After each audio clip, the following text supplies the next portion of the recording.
L'ULB était sous les feux des projecteurs mercredi midi. En effet, à l'occasion des 175 ans de l'université, le soir s'est invité dans l'auditoire Paul-Émile Janson. L'équipe de rédaction a débarqué avec des personnalités rebelles. Il y avait Michael Modric-Amen, Théophile de Giraud, Pierre Kroll ou encore François Houtard. Ils sont tous venus pour tenir une réunion de rédaction un peu spéciale. Les étudiants présents étaient amenés à donner leur avis sur des questions d'actualité.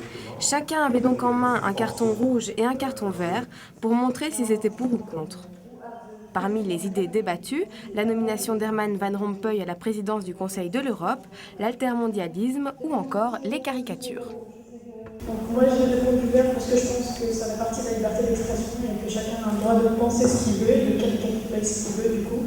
Et donc à partir du moment où ça se fait dans le respect et que c'est pas censé, que le but n'est pas méchant à la base, que le but n'est pas de blesser la personne que vous avez en face de vous, il n'y a aucun souci. Après, c'est les gens qui lisent ou qui voient la caricature, c'est à eux de réagir de façon sensée, de se dire que c'est ce que la personne qui dessine pense, c'est pas forcément ce que moi je pense.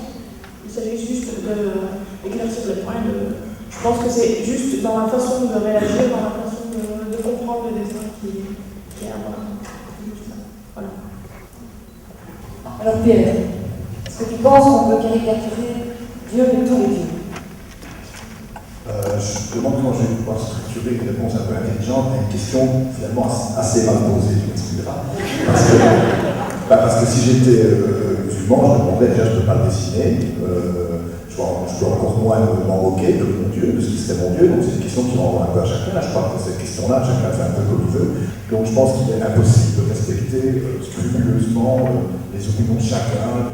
Le débat a ainsi continué pendant plus de 2 heures. Les étudiants étaient intarissables, ce qui n'était pas pour déplaire aux organisateurs du débat.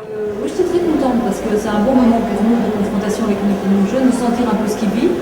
On a pu les interroger un peu comme ça sur les choses qu'on va traiter dans les jours qui viennent. Demain, Van Rompuy à la présidence européenne, Copenhague, voilà, de les confronter avec des gens qui ont des opinions fortes. On a vu qu'ils réagissaient très fort. Donc je pense que si on fait des vidéos qu'on y tient, on pourrait le refaire, on pourrait vous aider à communiquer avec les cercles, etc. Donc on est très nombreux, je pense qu'on viendra. Le débat en a donc réjoui plus d'un.